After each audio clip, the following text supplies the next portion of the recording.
Jesus Christ. All this motherfucker's ideas sound like high people ideas. Like, he doesn't think these things through before he tells us. He just tells us what he's thinking as soon as it occurs to him. This shit sounds nuts.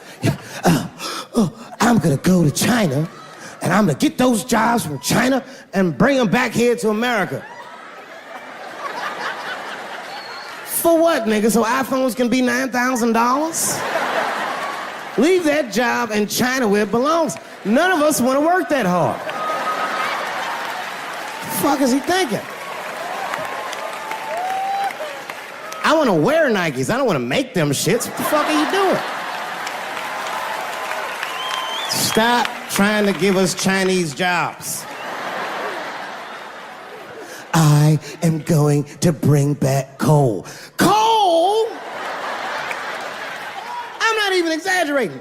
I have never in my life even seen a fucking lump of coal. I honestly don't even know what coal is for. If you're gonna have motherfuckers digging around in the dirt looking for shit, find me some truffles, nigga. That's what I'm about. And these truffle prices are getting out of control. If it gets any worse, I'm gonna be back down to regular butter like everybody else. Terrible, terrible job. This motherfucker hit North Korea with rap battle threats. Fire and fury, like, yo! Yo, what are you doing? It's fucking Korea, man. Kim Jong-un is a scary motherfucker. He might be as crazy as Trump. Some scary shit. And if you one of them naive motherfuckers that thinks that a war with Korea is gonna be easy, then you don't play Call of Duty at 3 a.m. like I do. Because that's when the Koreans play. Fucking 8-year-old Korean kid took out my whole goddamn platoon last night.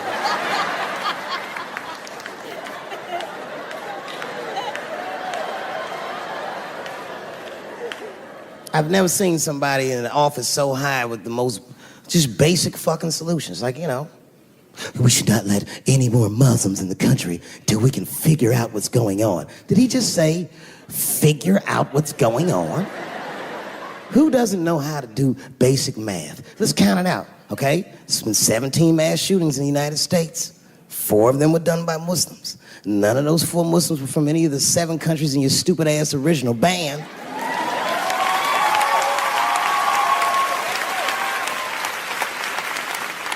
And since he brought it up, the other 13 shootings were done by the Tiki Torch Whites. These are facts. And you don't see me trying to ban white people from the show to keep the rest of the audience safe. It's a fucking terrible idea because it's mean and it's racist, and most importantly, it would be catastrophic to my bottom line. If there were no white people here tonight, I might leave this bitch with $1,800. This man needs to realize that we all need each other. And that's why we will never, ever be able to beat China. Because everybody in America is racist, and everybody in China is Chinese. This motherfucker called it all wrong. And don't believe the media either, because as all this shit is happening, the media is trying to make us believe that the extremities amongst us are the norms. We can disagree, that's fine. And most of us are keeping a cool head about this shit. You know what I mean?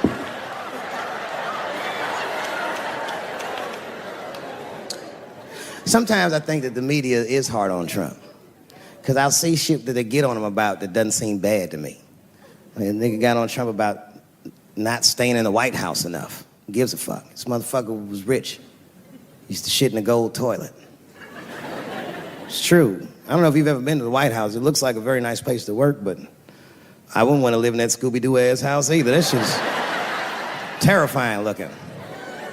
Imagine you trying to jerk off in the crib and Abraham Lincoln's just looking at you like...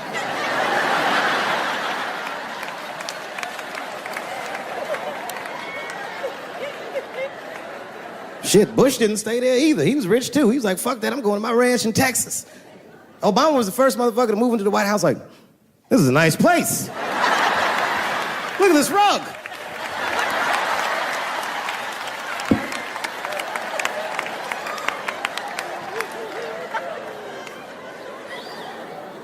The media got on him about putting Jared Kushner in his cabinet, and I didn't think that that was the worst thing he'd done. I mean, it was still early, and I mean, it's not unprecedented. Kennedy had his brother as the attorney general, right? And this motherfucker's a Washington outsider. To be honest with you, I'd probably do the same thing. As a matter of fact, I do. You think I go to a Hollywood meeting with all them white folks by myself? I bring my nigga Mac Mittens from the streets. I don't even know his real name. Everybody just calls him Mac Mittens. But I know he's not qualified to even listen to these meetings, but this motherfucker just makes me feel good. And all the white people look at me like, Dave, do you mind asking your friend Mac Mittens to excuse us so that we can talk business? And I say, fuck that. Anything you say to me, Mac Mittens can hear that shit. And he listened to the whole meeting. And when they done talking, I just look over at Mac Mittens, and if he gives me the signal, meow, meow, I'll sign the papers. It's a gut check. Or how about this one? Remember when it was the day after the election, and the president of Taiwan called Donald Trump to congratulate him? And Donald Trump, you know, of course, took the call and talked to the president of Taiwan. Problem with that was, Taiwan doesn't have a president. The United States functions on what they call a one China policy, and Taiwan is a renegade province of said China. And Donald Trump didn't know that and picked up the phone and started yammering away, and the media ate his ass up. And I'm not gonna lie, I was laughing like shit. I was like, oh shit, this dumb motherfucker is in trouble. And then that night, I was in bed drifting off to sleep, and then I had to admit it to myself. I was like, I didn't know that shit either.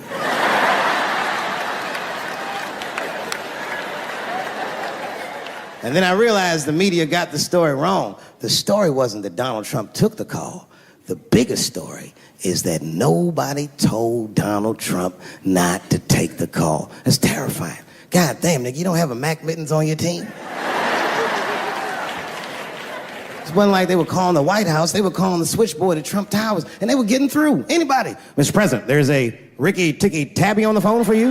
Yes, put him through. Hello, Ricky Ticky. Good to talk to you. Mr. President, there's a John Jacob Jingleheimer Smith on the phone. Oh, his name is my name, too. Put him through. Hello, John Jacob. Let's talk business. How many people in this room are not originally from the United States? My round of applause. Not to get deep, all these movies probably started, not even the 60s. All this shit started in 1945. That's when America just fucking lost its mind. It was after that Second World War. Think about it. Because black Americans went off and fought in the war. They went to Europe. They made more money than they ever made in America. They might even got their dick sucked by white women. And then they came back to the United States and they looked around and they said, you know what? I don't like the way I'm being treated around here. But it wasn't just black dudes. At the same time, all the women in America went into the workforce because all the men were gone. That's when you see that old poster in the 40s with that dyke like, we can do it. That's where that's from. And these women made money, and then the dudes came back home and started telling these women what to do, and they were like, yo, I'm not feeling you, nigga. At the same time, the CIA started experimenting with a drug in San Francisco. Back then, nobody knew about it, called LSD. By 1960, all the white kids in America were like, it works. And a new school of thought was unleashed on the American consciousness. People had never even thought like that before, and now they were thinking like that in mass. White kids in mass were like, fuck our parents' plans for us.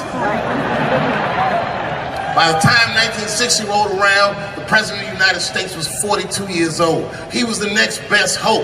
And they blew his brains out in Dallas, in fucking parade. That's the most gangster shit. There were 8 major assassinations in the 60s. Kennedy, X, King, Everett. And then, by the 70s, the white youth culture and the Black Panthers and the black youth culture started to merge. And you started to see Timothy Leary meeting Eldridge Cleaver in Africa, not Oakland. And that was the beginning of the 70s, one of the most turbulent decades this nation has ever seen. And I say all that to say this, that in that turbulent historical context, Bill Cosby raped 34 people.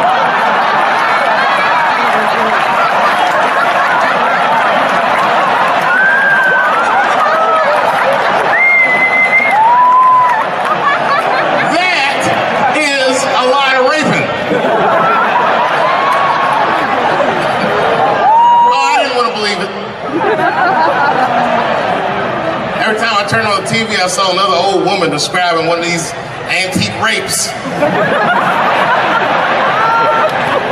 These rapes are old school. They'd be like, and then Bill Cosby pulled my bloomers down. Bloomers? I saw him peering through me through a large cloud of vagina hair. Vagina hair? I've seen that in years.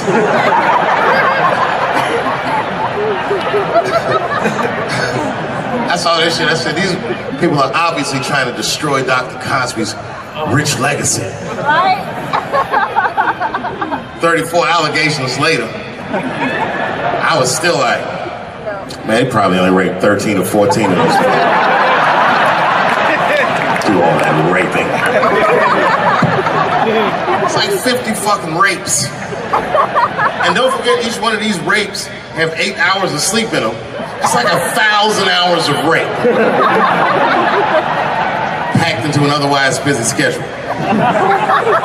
Short corporate rapes, that's what I support.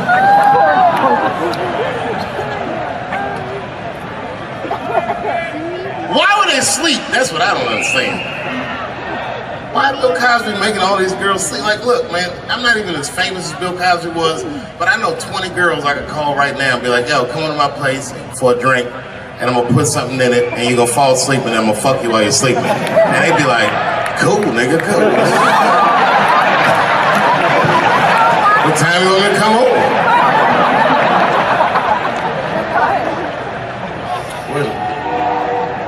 Is that a train here, that train? Trains do something to black people. Didn't you feel like running for that train? I've never been in a situation where I needed to. Something about being black, nigga, you just, when you hear a train, we'll say like, I've gotta go.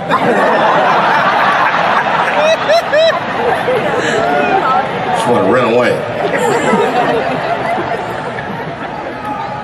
No, man, for real, it's not comfortable like it used to be. I don't know how transgender people beat black people in the discrimination Olympics. If the cops shot this many trannies, you'd be like, it's a goddamn conspiracy. Right.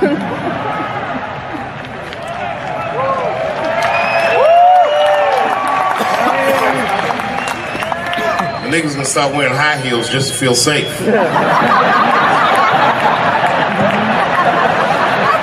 Problem, officer? Was my bag and purse all matched? Is there a problem?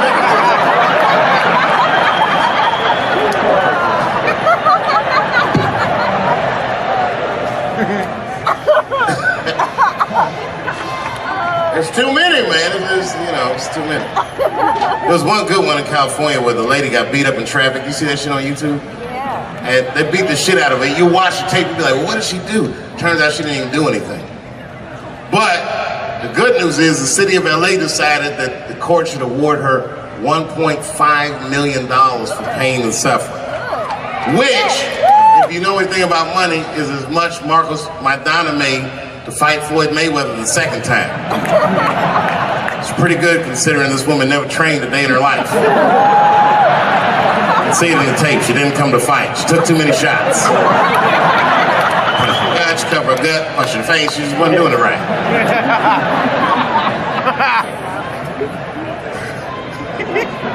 What?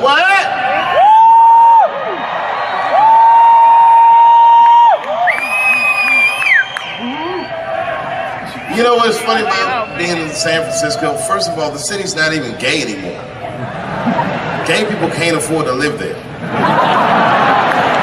They just visit. Gay people got their money tied up in other shenanigans.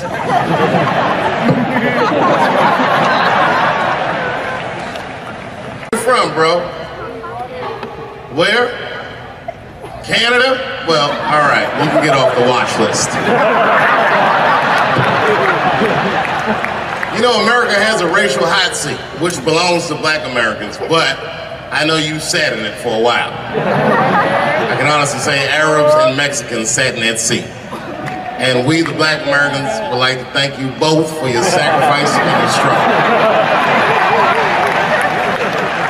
Everybody goes through something, but at least I can leave my backpack someplace. If you leave your backpack, you got 20 minutes to find that shit before they send a robot to blow your luggage up. Don't you remember San Francisco when that motherfucking tiger jumped out of the cage and bit those people up?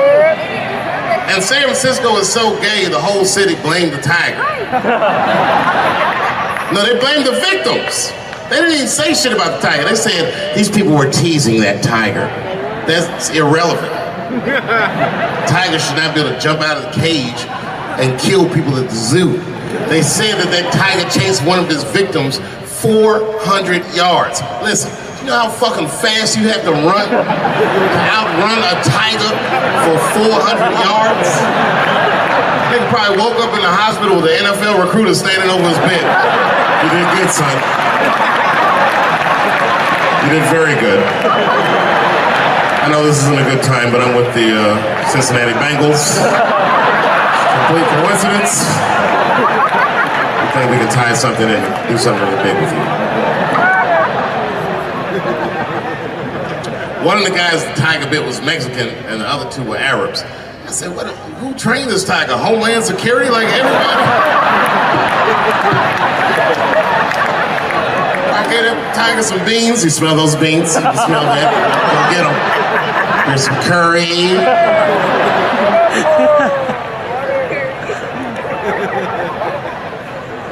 I see a lot of Indians in San Francisco. I always wanted to be in a Bollywood movie. Because Bollywood movies are deep, but at the end of the movie, no matter what kind of movie it is, there's always a dance number to make you feel better when you go home. Even if it's Precious. At the end of the movie, Precious would just jump out of the coffin. I don't have AIDS.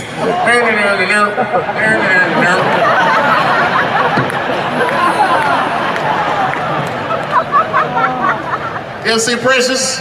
Boy, that was a sad movie. Yeah, that was tough. If you haven't seen it, you know all the statistics of living in urban life in America. But if you could picture all those statistics happening to one person for 90 minutes, that was Precious. Life through the book of that fat bitch. And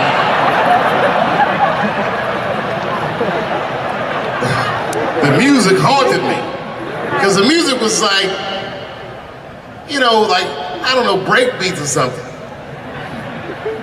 If they had Eddie Vedder do the score for Precious, I'd have killed myself in the movie theater. They had some of that, like, Smashing Pumpkins. Precious was morbidly obese. She couldn't read good. She was a victim of incest, and the baby had Down syndrome. Still the first verse, nigga. You gotta see the movie.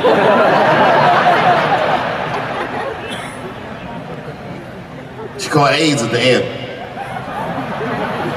She might have had it the whole movie, but at the end she found it.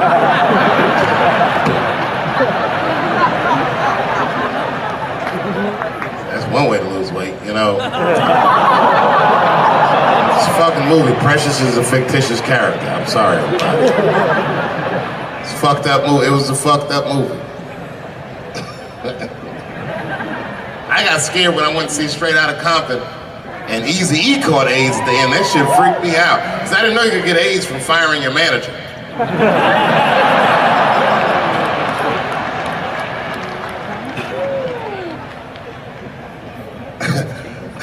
You didn't see Straight Outta Compton?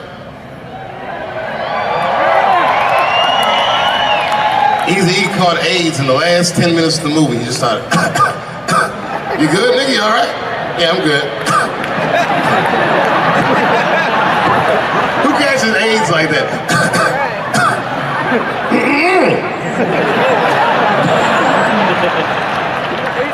AIDS does not sound like that. It's a racking cough. And AIDS weird that a disease came out of nowhere in the 80s. that doesn't kill anybody but niggas, fags, and junkies? What kind of disease hates everybody that old white people hate? I think the government hid that shit in disco balls. Only fun people get AIDS. You never see that guy. I think I'm gonna stay home and read a book. And like nigga say, I think I'm gonna stay home and cook for myself. You all right?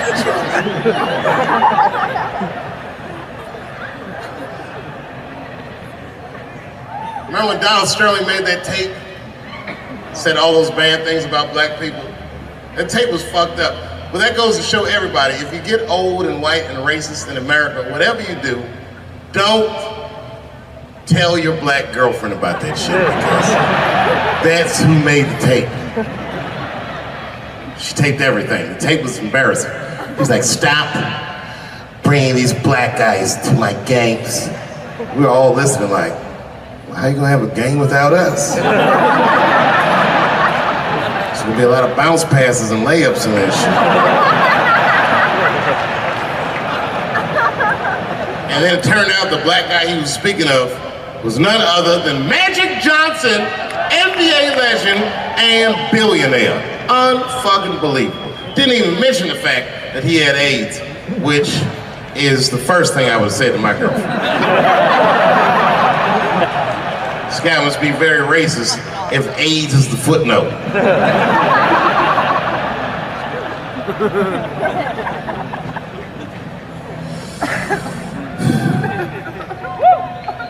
How many of y'all work for Google?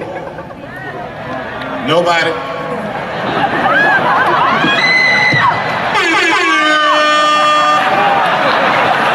Thanks, Fuse. That air horn always pushes the joke through. You ever do something regular, but if you do it with the air horn, it sounds better. Like once I pulled my dick out at a New Year's Eve party. Real traumatic experience. I'd been drinking. It's really fucked up. I had to make all new friends.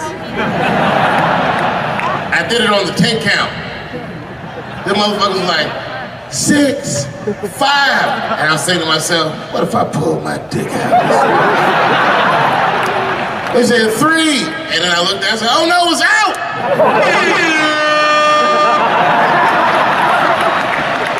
That air horn pushed me over the top. I pulled that shit out of the... I was like, oh!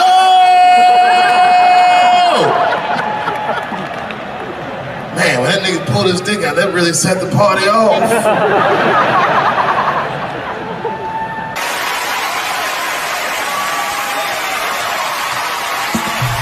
Ladies and gentlemen, Dave Chappelle.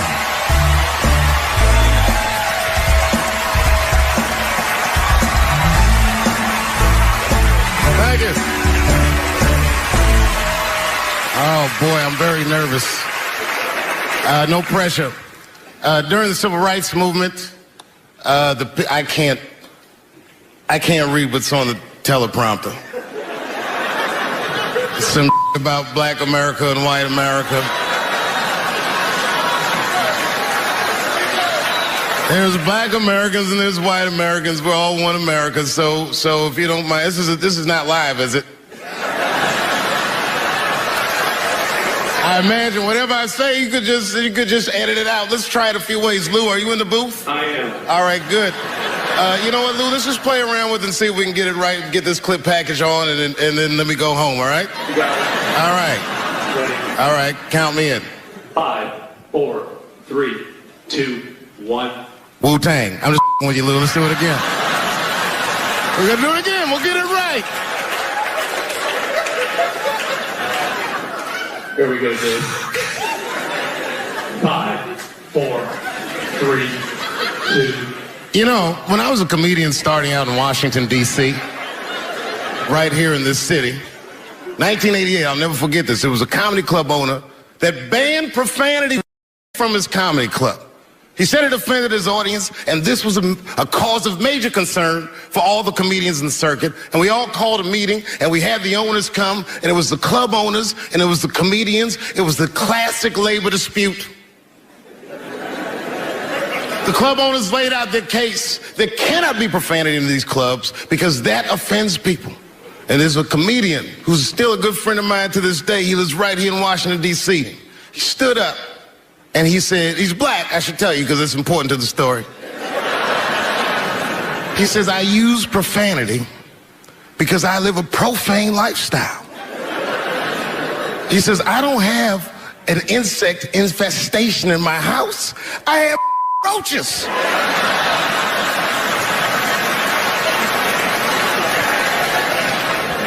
My favorite comedians are like musicians, and the audience is their instrument. And the music they make is your laughter. And that's the laughter that I scored my entire life to. So now, some of my favorite American comedic composers. Thank you.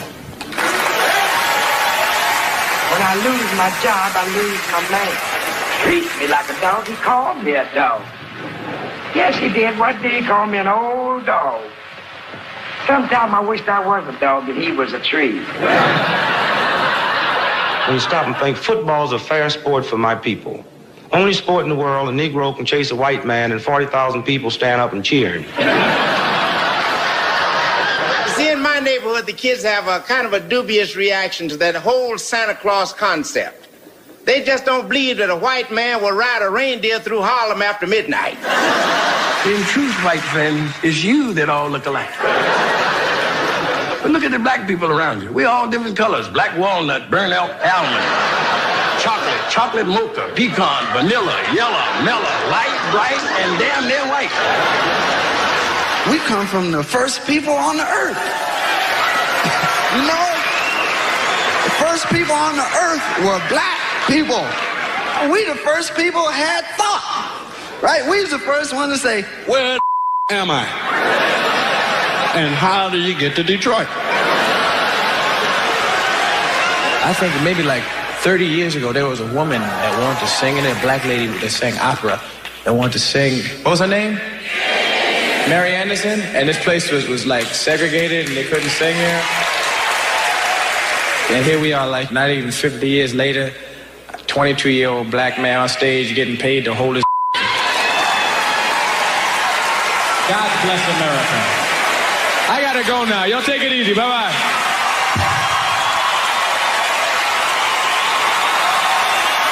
Janelle Monáe, Will Smith, Common, Gladys Knight, and John Legend when we continue.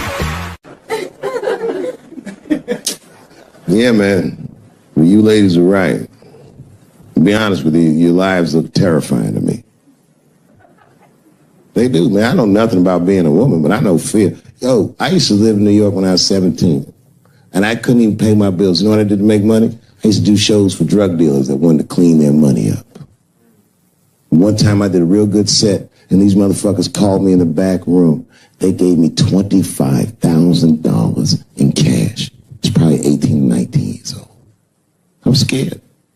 I thanked them profusely. I put that money in my backpack. I jumped on the subway and started heading towards Brooklyn at 1 o'clock in the morning. Never been that terrified in my life. Because I never in my life had something that somebody else would want. I thought to myself, Jesus Christ, if motherfuckers knew how much money I had in this backpack, they'd kill me for it. And then I thought, holy shit. What if I had a pussy on me all the time?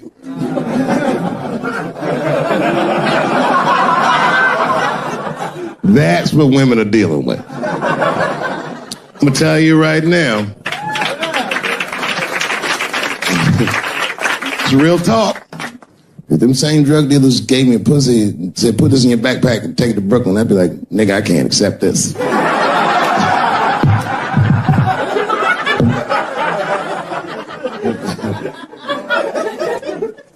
I empathize, man, you know.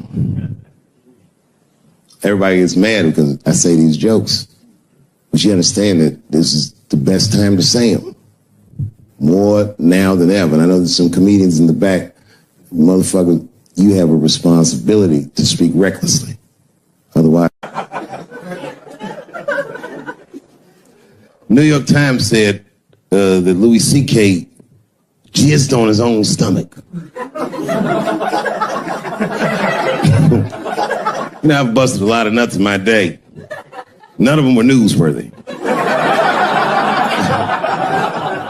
Shit was really gross, because they didn't just say it like I said it. They didn't just say jizz on the stomach. They said it in that fucking Pulitzer Prize winning style that the New York Times has. It was very descriptive, like, you know what I mean? Louis C.K.'s semen shot out like a volcano of misogyny, slowly drizzling down like lava, covering his freckled penis as it slowly dripped to a fiery crown of red hair. Jesus Christ, I'm trying to eat some huevos rancheros and these niggas is...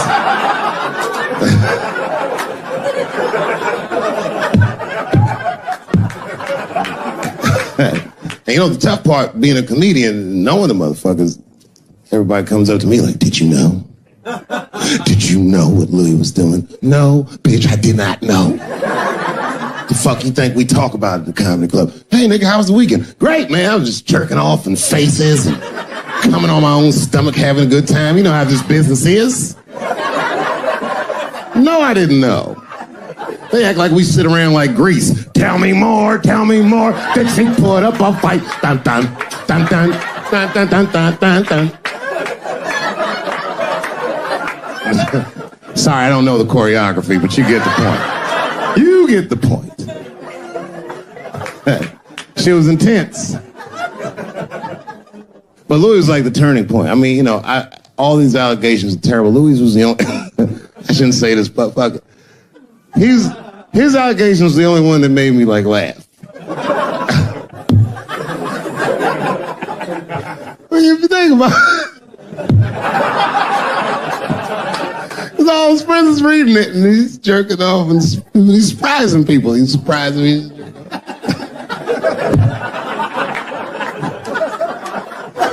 I just picture all the comics in comedy just reading it like, what?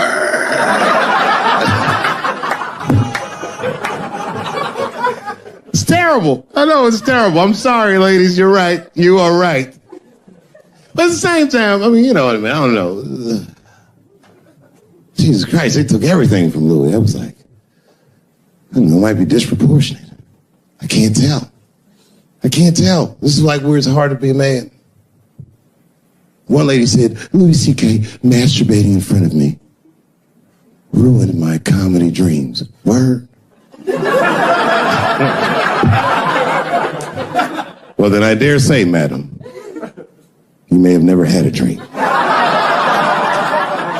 Come on, man, that's a brittle spirit. That is a brittle-ass spirit, nigga. That shit is too much. This is a grown-ass woman. You know what this shit is like? It's like COINTELPRO. You know what that is? It's a program that the FBI had under J. Edgar Hoover. In this program, one of the many things they did was they would track the sexual habits of anyone they considered an enemy of the state. It was a lit button. That's why they got all these fucking sex tapes with Martin Luther King fucking bitches. But lucky for us, he actually had a dream. You think if Louis C.K. jerked off in front of Dr. King, he'd be like, I can't continue this movement. I'm sorry, but the freedom of black people must be stopped. I didn't know this nigga was gonna pull his dick out and jerk off like this. I just thought we were gonna get a couple of drinks and chill. Show business is just harder than that. Them women sounded like, I hate to say it, y'all, they sound weak. I know it sounds fucked up, I'm not supposed to say that, but one of these ladies was like, Louis C.K. was masturbating while I was on the phone with him. Bitch, you don't know how to hang up a phone?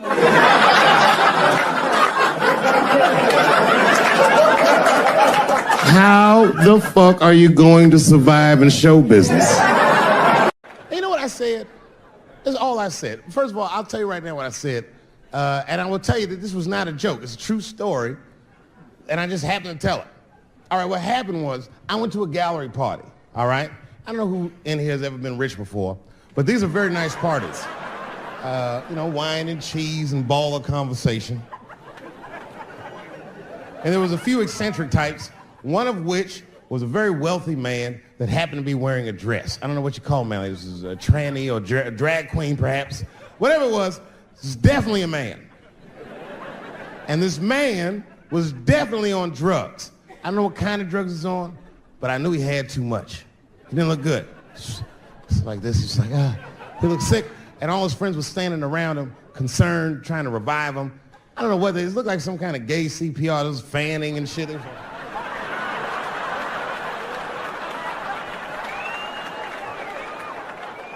I saw all this from a distance. Now, I should have minded my own business, but I got curious. I was like, oh.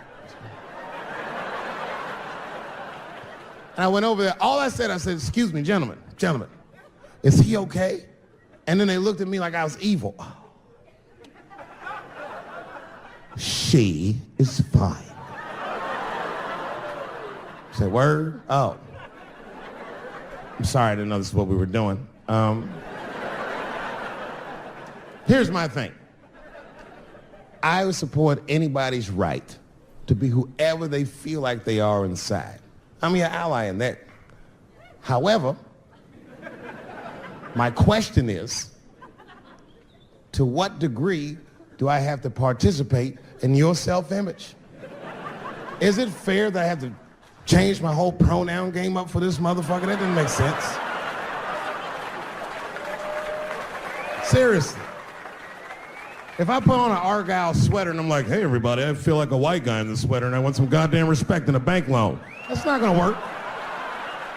Give a fuck how I feel. Why should I give a fuck how you feel? Nigger is a pronoun. But there was no time for philosophical debate. This was an emergency situation. I said, fine. Sorry, guys. I was just worried because she looks terrible. She just fell off the bench. Appears that her dick is popping out of her dress. You mind if I call an ambulance, champ? I'd rather not be at a party where a tranny ODs. There's too many questions to answer.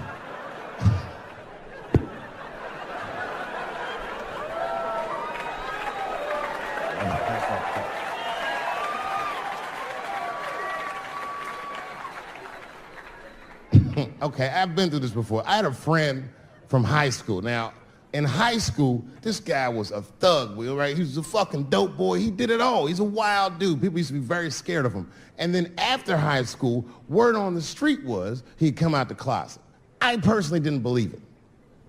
I bring him up because last year, he calls me out of the blue like, yo, what's up, man? I got your number from so-and-so. I heard you're going to be in New York doing a show. Could I get some tickets? I was like, fuck yeah, get some tickets, man. How you been? He said, well, we'll catch up at the show, man. But, yo, I appreciate it. I'll see you soon. I said, all right, man, take care. And I was about to hang up, and I couldn't resist. I was just like, hey, nigga, I heard you was gay. What's going on with that?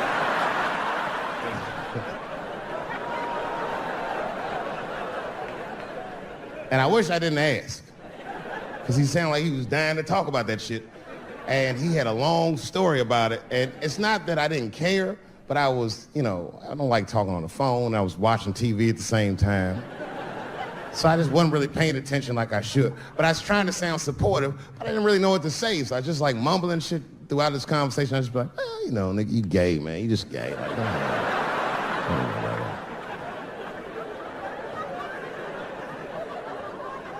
This went on for a while, and then finally I had to say something like definitive to get him off the phone. And I was like, hey, man, you know what? Don't let people get you down, all right? And the next time someone tries to make you feel bad about yourself, just remember, everybody fucks funny to somebody.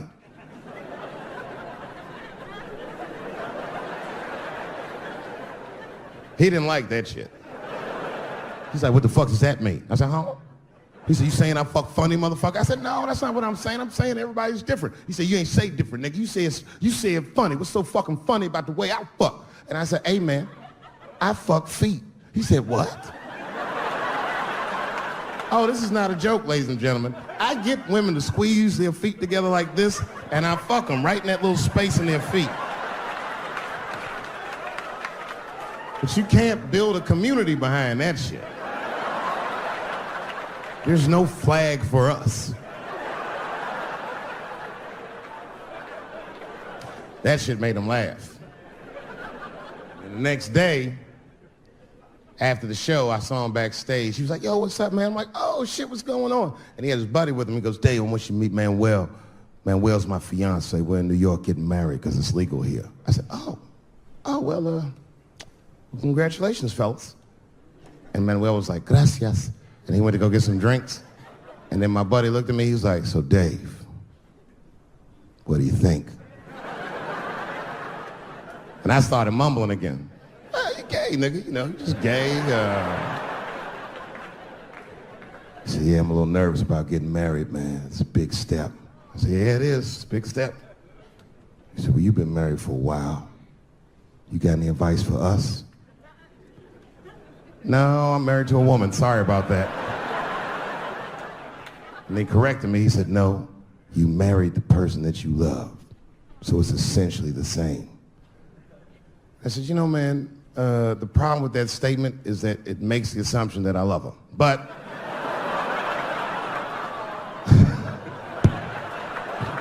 you guys lighten the fuck up. Of course I love my wife. She laughs at this shit. As a matter of fact, she eats and spends this shit. You know what I told him? I told him, I said, you know what you should do, man? First of all, you shouldn't do it. I'm talking about being legally married. It's not that you're gay as much as just legal marriage is a fucking diabolical leverage game in the United States. I'm just being honest. Devoid of religious significance or the idea of love, marriage is nothing but an awful contract that you shouldn't sign. I'm just being real. Because you start out loving each other, and then like 2 years later, you're just building a case against one another for a hypothetical court date that may or may not ever happen. You throw being gay on top of that, that shit is explosive. Like it's that Ray Rice shit. Okay, right after Ray Rice went through all that shit, I was at a party and I met this kid, Michael Sams. You know Michael Sams? Very nice guy. He's the first openly gay NFL player. And Mike's a very nice guy, very brave guy. But when I met him, I couldn't help but thinking, now what's gonna happen when Michael Sams beats his wife up in the elevator? Is that domestic violence or is that just two niggas working shit out in the elevator? You know what I mean?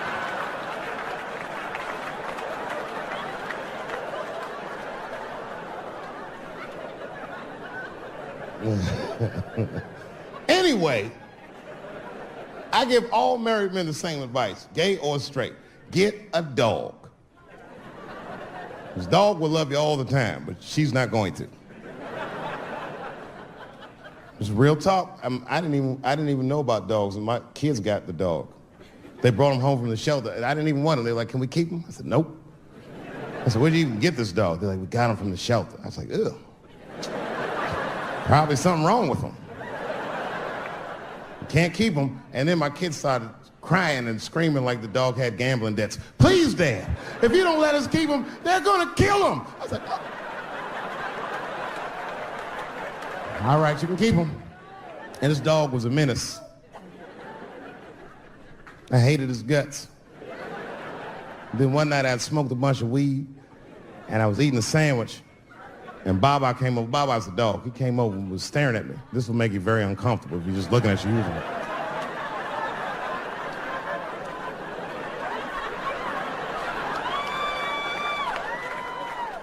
I had to give him a piece of my sandwich so he'd go away. And that's how we became friends.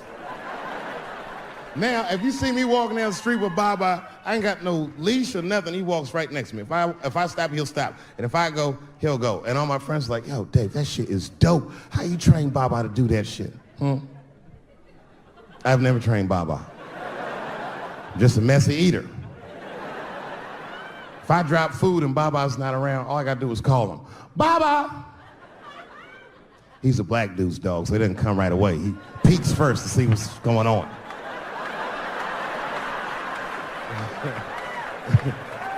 I gotta tap my foot so he can see the food. Over here, little buddy. And he's like, thanks, Dave. He'll come get it and run off. My wife's friend, Stuart, told me that. My wife has a lot of gay friends. Stuart's their leader. She has a lot of gay friends. And I don't like them. Not because they're gay. I'm just judging them on the merits of their character. They're just not nice dudes. They're rude house guests. They're sitting on my couch, giggling with my wife, eating my mother macaroons. And I come in, they act like the party's over. Hey, Stuart, what's going on? This guy talks to me the way a cat would speak if a cat could talk. Hi, David. You always must have some kind of gay political argument. The last one was about a petition in federal court to take the words husband and wife out of the law. I said, well, why would you want those words out the law? He said, because it discriminates against same-sex couples. I was like, niggas, please save me the semantics. Just trust me, take your chips and get the fuck out of the casino. You're about to crap out. Go outside, talk that over amongst yourselves, and whichever one of you is gayer, that's the wife. I've never seen somebody in an office so high with the most just basic fucking solutions. We should not let any more Muslims in the country till we can figure out what's going on. Did he just say, figure out what's going on? Who doesn't know how to do basic math? Let's count it out. There's been 17 mass shootings in the United States. 4 of them were done by Muslims. None of those 4 Muslims were from any of the 7 countries in your stupid ass original band. The other 13 shootings were done by the Tiki Torch whites. And you don't see me trying to ban white people from the show to keep the rest of the audience safe. It's a fucking terrible idea because it's mean and it's racist. And most importantly, if there were no white people here tonight, I might leave this bitch with $1,800. This man needs to realize that we all need each other. And that's why we will never, ever be able to beat China. Because everybody in America is racist and everybody in China is Chinese. This guy, R. Kelly, got another sex tape out now. This guy makes more sex tapes than he does music. He's like the DJ Khaled of sex tapes. Another one. Like, damn. The new one's so bad that they didn't even show it. 16 times the girl's age was mentioned. Isn't that crazy? This motherfucker's an idiot. He was fucking her like, yeah, this is the best 14-year-old pussy I've ever had in my life. And she was like, you like this 14-year-old pussy? He's like, oh, yeah, I love this 14. I'm like, man, you need to shut the fuck up. You got to give your lawyer something to work with. You're supposed to be on the tape like, this is the best 36-year-old pussy I've ever had in my life. And then your lawyer going to be like, Your Honor, clearly my client thought that this woman was 36. As he mentioned some 16 times in the tape. They gonna know you lying though, you know what I mean? Everybody knows no such thing as good 36-year-old pussy. It is wild, bro. Where you from, man? Where you from? New York. You from, what, Manhattan? Brooklyn. You are from Brooklyn, aren't you? You look like you can rob somebody with a hammer.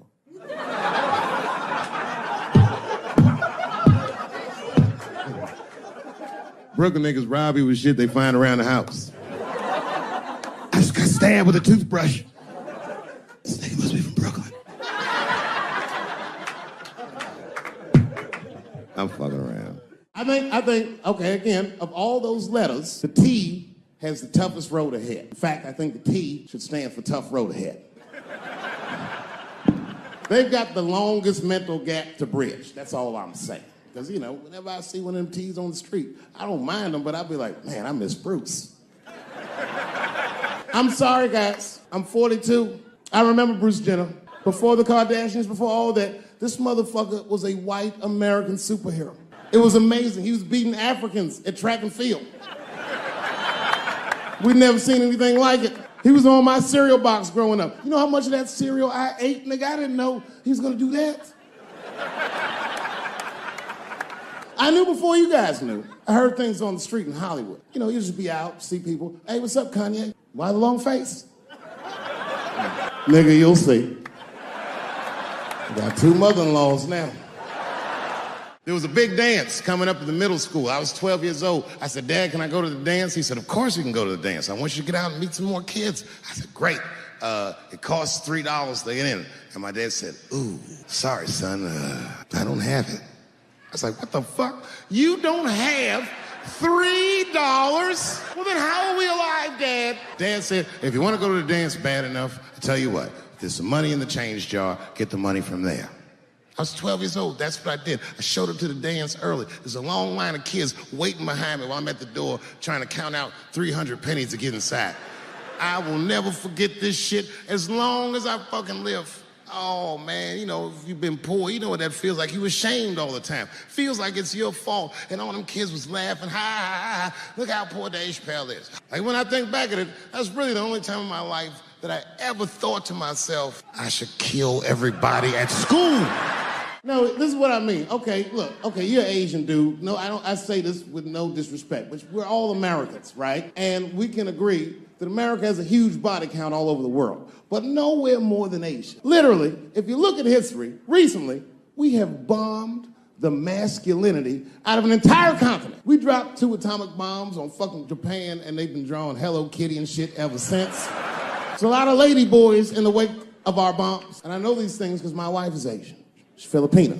All right, well, okay, so that explains it. Now you know why you see me at all those Filipino events. I'm not there picking up pussy, I'm dropping some off.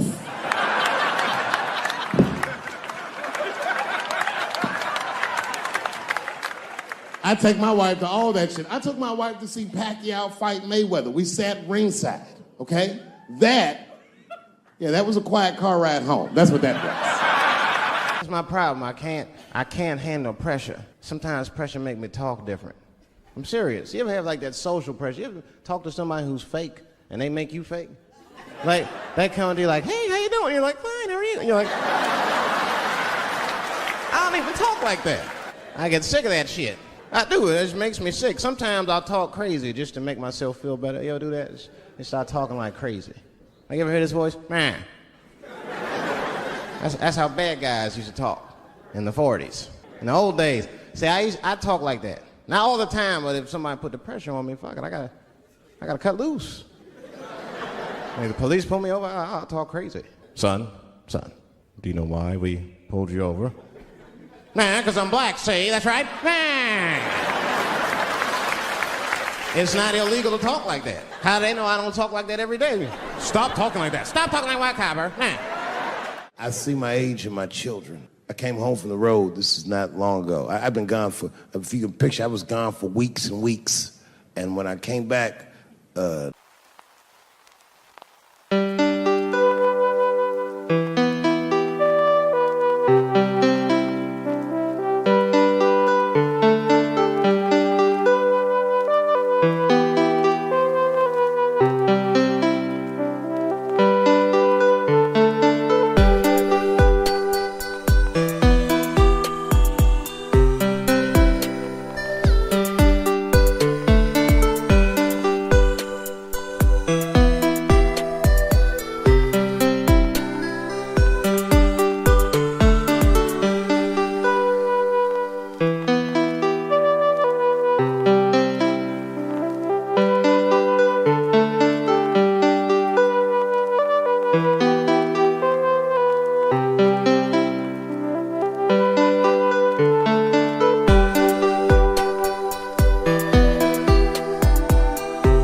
Well, yeah, I started when I was 14. That's when I figured it all out. Wow. You're 10 whole years ahead of me. Yeah, but I have a short attention span. I'm thinking about quitting. I want to do something else.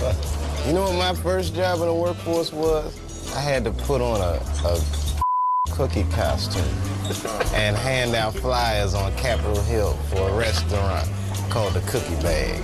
The Cookie Bag? In the middle of August. And what kind of cookie were you dressed as? Huh? Was it a chocolate It's chip the cookie? poor, hot, angry-ass chocolate chip cookie.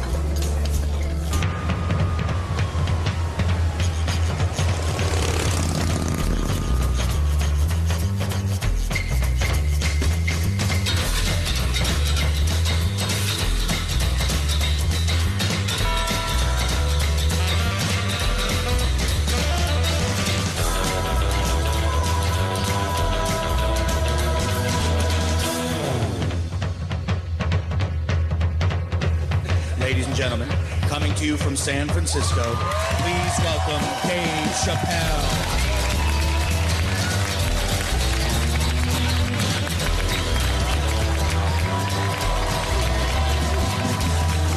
Thank you. Thank you all. Thank you. What's up, San Francisco? I like your city. It's beautiful. Tolerant place. I didn't see much.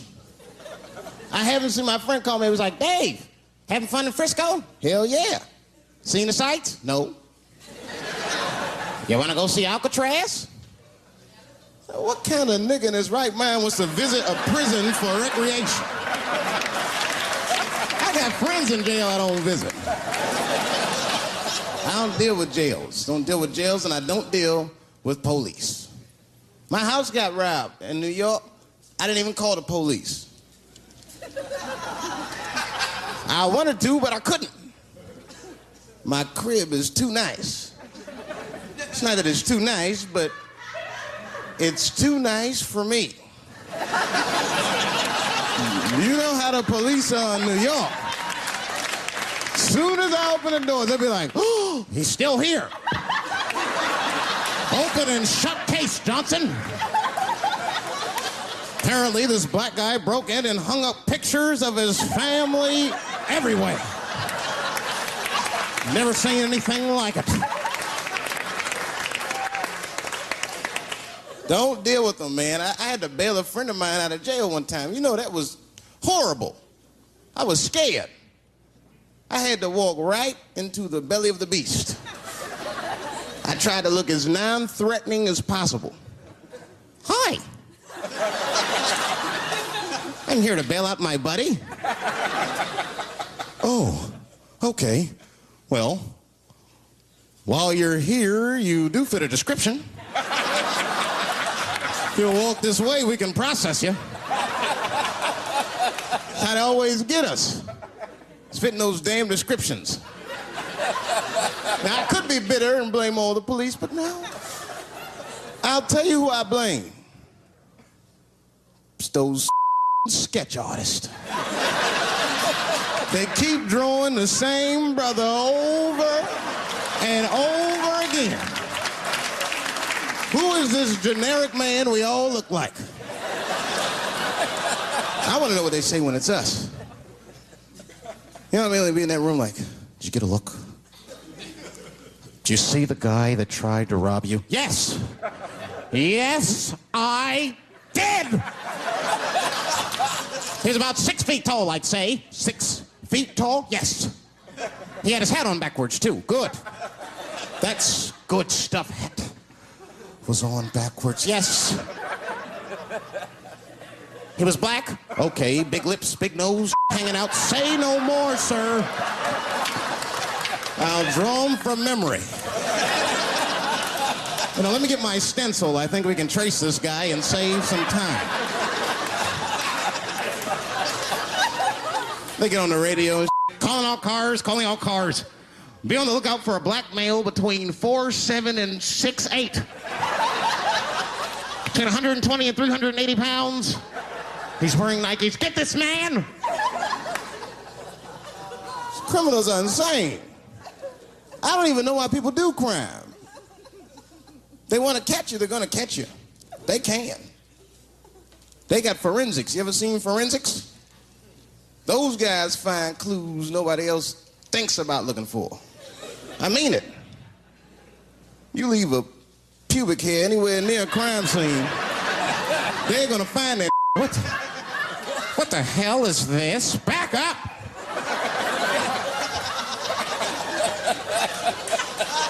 We got a match.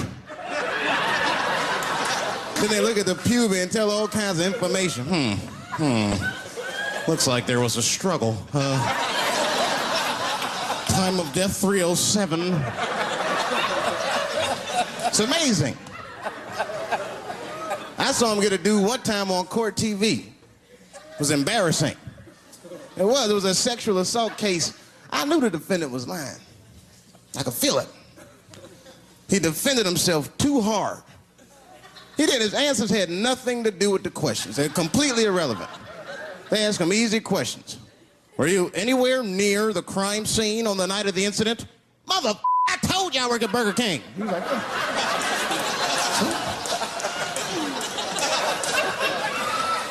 that went on for hours. Then the prosecutor got fed up. Said, I've had enough of this. Called the forensics to the stand. Forensics was like, Your Honor, we are prepared to testify that we found the defendant's semen under the stove. I said, God damn. That's worse than fingerprints. Yeah, they find your semen, you've been there at least a minute. But that's what I want to know. Under the stove? You find semen like that? Or do you look for it? Like, do they walk onto a crime scene like, this place is a mess? Check it for semen. Or do they just like walk in and slip? Oh my God. What the hell was that? Semen!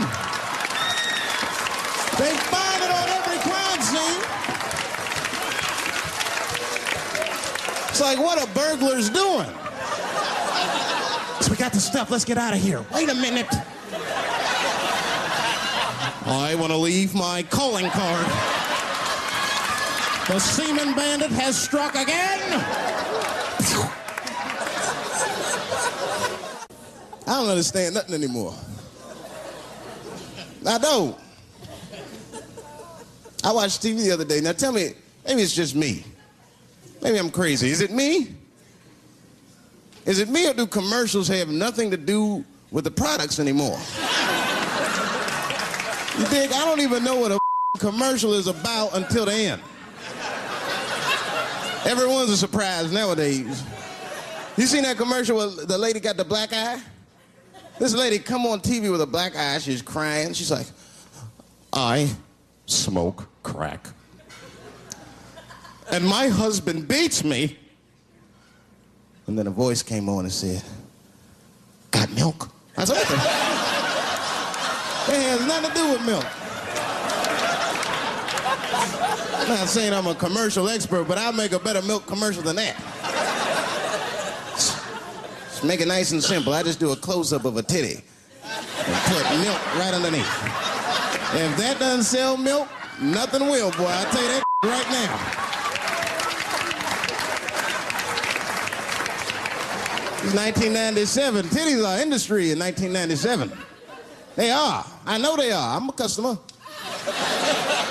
I went to a titty bar last week at 3 o'clock in the afternoon. Now that's bad. That is bad. Because it wasn't like I was out. Said, let me swing by the titty bar. No. No, I left my house specifically to see some tits. Can't judge me, there's breast in there. It's just what men do. If a guy runs up to you on the street, it's like, hey, hey, don't go in that building. There are naked girls showing their breast. Be like a white dude in a horror movie. I better investigate.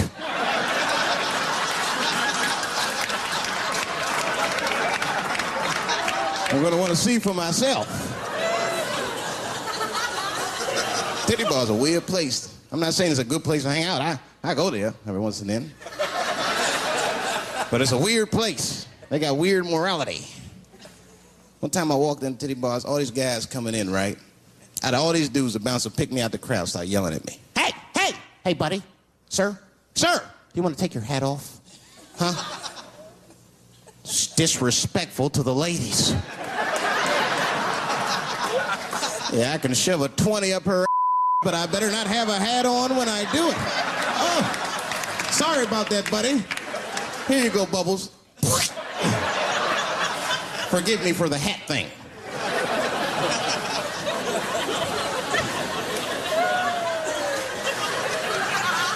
You know why those bars are so popular now? Is because men don't know how to deal with women in reality. So sometimes we gotta take the fantasy road. The reality of the situation is very grim. Women have made a lot of progress in a short period of time, man. It's changed everything. Can't deal in relationships anymore. I broke up with my girl. I'm out of Shawshank. I'm free. I don't want to go back. Couldn't even argue with her. You should be able to argue. If you have an issue in a relationship, you should be able to argue that issue out, right? But see, ladies, you got to stick to the issue. You guys take arguments everywhere just to win them. That's why nothing ever gets done. You be arguing about the dishes, baby. Baby, could you wash your dish at least before you put it in the sink? Premature ejaculator? Damn it. You know, why you gotta bring that up? I don't even believe in that. I don't. If I man, it was right on time. That's the way I see it. As far as I'm concerned, I can't fast enough. I'm sick of being vilified all the time. David, how could you?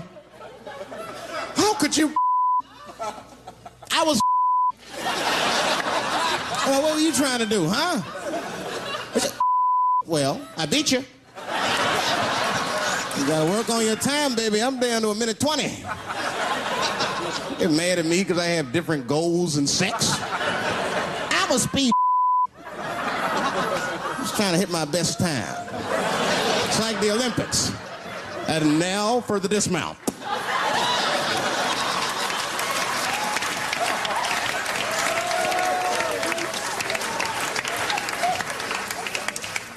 It wasn't all bad. It's never all bad. You won't stay if it's all bad. Well, that's not true, but I wouldn't. We had fun. We used to watch porn together. That's how cool she was. You know, it seems nasty, but it was fun. We learned about each other. She learned about me. One time we was watching porn. I'll never forget this time. The first scene in this movie was hardcore. 2 guys, 1 girl going at it. I fast-forwarded right through that. It was too much for my senses.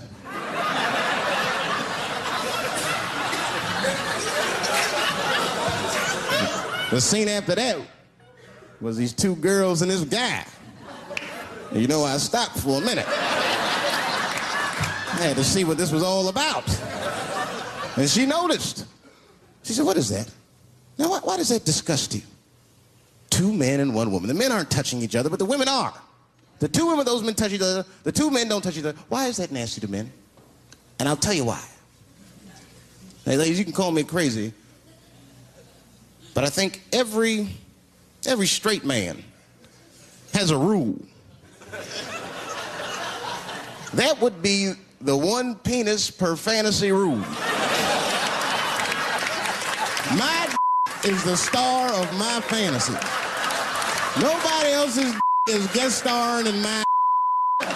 This is a Dave Chappelle joint. You gotta look at the whole picture, man. And you get 2 girls and a guy in a room together. That's something else. That's holding and hugging, friendship and helping, teamwork at its very, very best, my friends. You get 2 guys and a girl in a room. It's the wrong kind of teamwork. It's downright brutal, if you ask me. I'll pull her hair. I'll smack her ass. That poor woman looked like a chicken on a rotisserie and help me! What do I got myself into?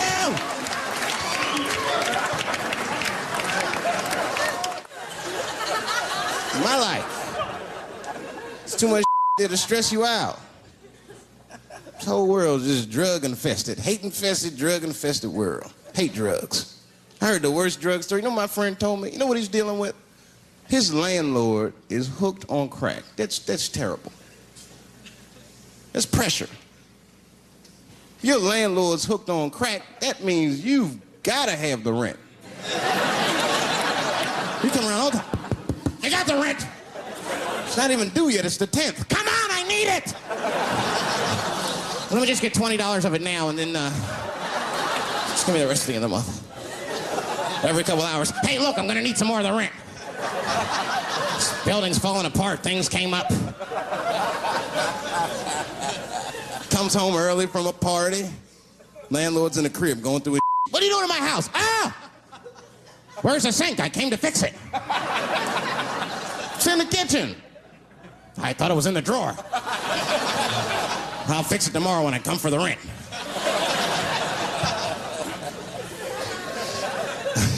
You know what I hate about drugs? I hate when like people my age and older get hooked on crack. I hate that. You're too old to be experimenting with the drugs at a certain point. You should be past that. You ain't doing it by a certain point. You just miss it. Drugs are really for old people anyway. You 75, you've earned the right. If I was 75, I'd do coke, heroin, everything. I wouldn't give a. I'd be walking down the street, they'd be like, boy, that old man is tripping.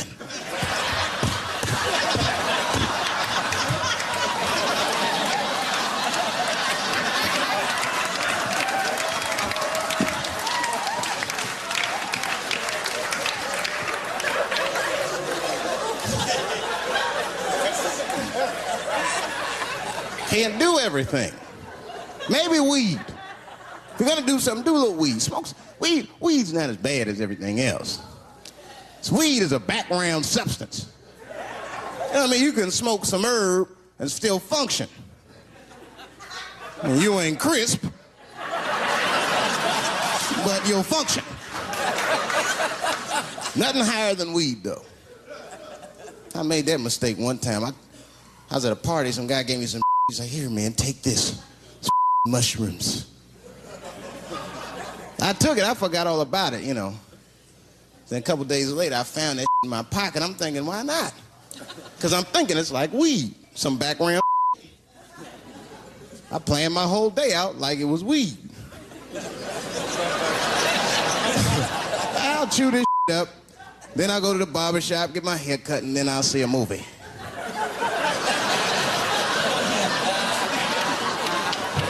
I chewed it up. So far, so good. Then I was in a barber shop like an hour later.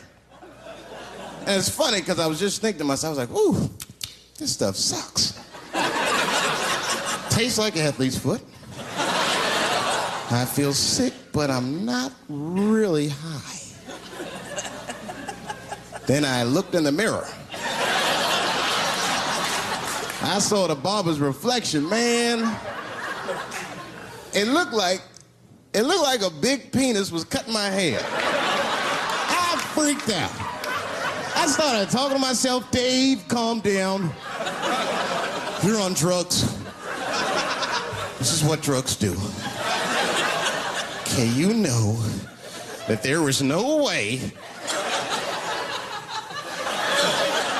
that a penis can cut hair. But I started freaking out, man. I just couldn't take it anymore. I jumped out the chair, half my hair was cut, I didn't care. I didn't, I just gave a barber a handful of money. It was weird, the balls opened up. Anyway, I ran home, man. I ran home as fast as I could. It's tripping. I looked at the clock, it was 2:42. I was like, damn. 2:42. I gotta sober up. I had never been this high this early. I took a shower. I was still high. Said maybe music will do the trick. I listened to every CD I had. I was still high. Exercise. That's what I'll do. I ran around the block 4 times. Still high. Took a nap, woke up. I looked at the clock, it was 2:43. I said, God damn. Who wrote this song? You know, this is our grandmother used to sing that when she cleaning up. That's a Negro spiritual. Black work song. Not everybody know about that. I know. See, white people, you guys might whistle when you work. You dig? But that's how you can tell what kind of work we're actually doing.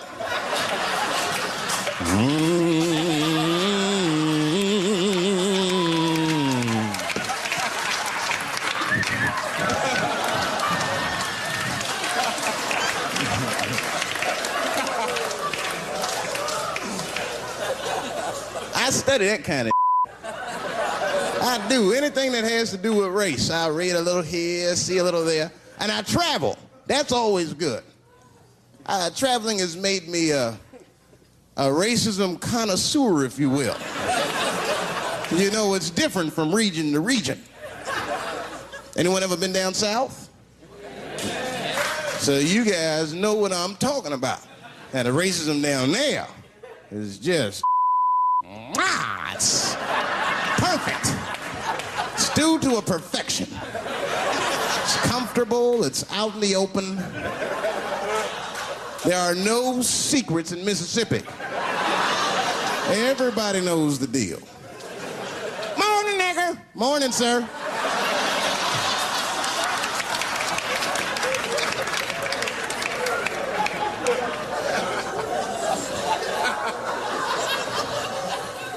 Not up here. You hit the big cities, man, it's different. It's always a secret. And we should do like them. We should keep our shit out in the open, then a little. I mean, with limits. You don't want to say whatever comes to your mind. That might be a little much. White dude be walking down the street minding his business, and the brother walk up to him, hello, you white oppressor, you slave master rapist of Africa. Why, hello, my thick-lipped spear-chucking friend. Touche, hunky. So, Whitey, what did you do today, huh? Oppress a new land and make the people there Christians against their will?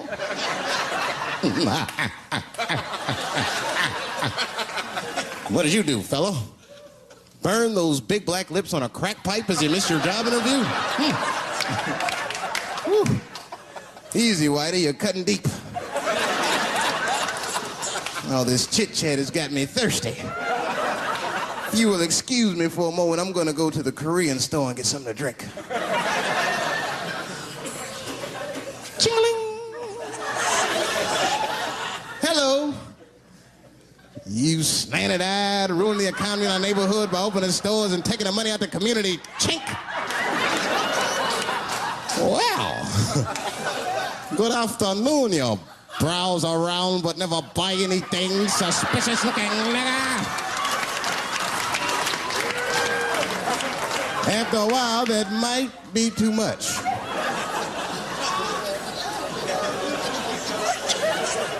But you can't help it. If you're an American, you're a racist.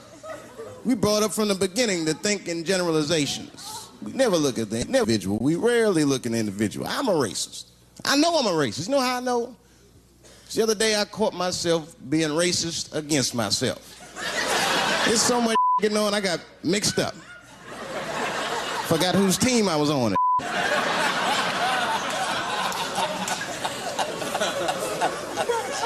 One time I was reading the paper, man, this story came on about this guy was suing a department store because they wouldn't let him play Santa Claus, you know, because he's black. And I was actually, like, relieved when the department store beat him. That's bad. But I wasn't ready for that. I wasn't ready for the idea of a black Santa Claus, man. That would suck. So we wouldn't get our presents till the 28th, 29th. Sorry, wet kids. Santa got caught up with some in Vegas. I had to sell some toys to get back, shit. Where them cookies at?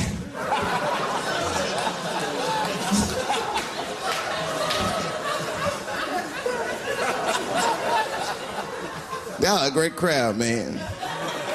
You are. I'm glad y'all came out, man.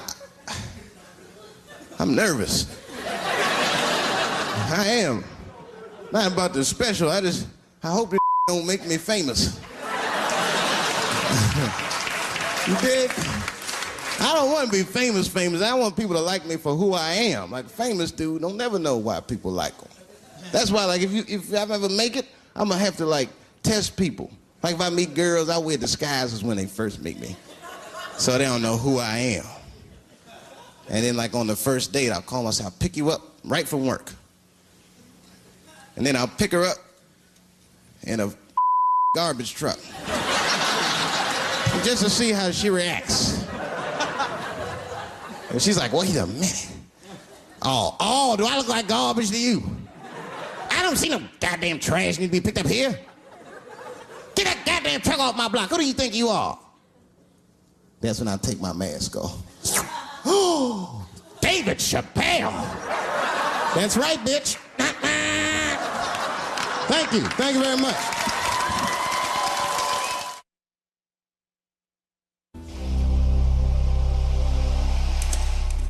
Dave Chappelle. That's right, bitch. Doing what he does best. Your landlord's hooked on crack. That means you've got to have the rent. I got the rent.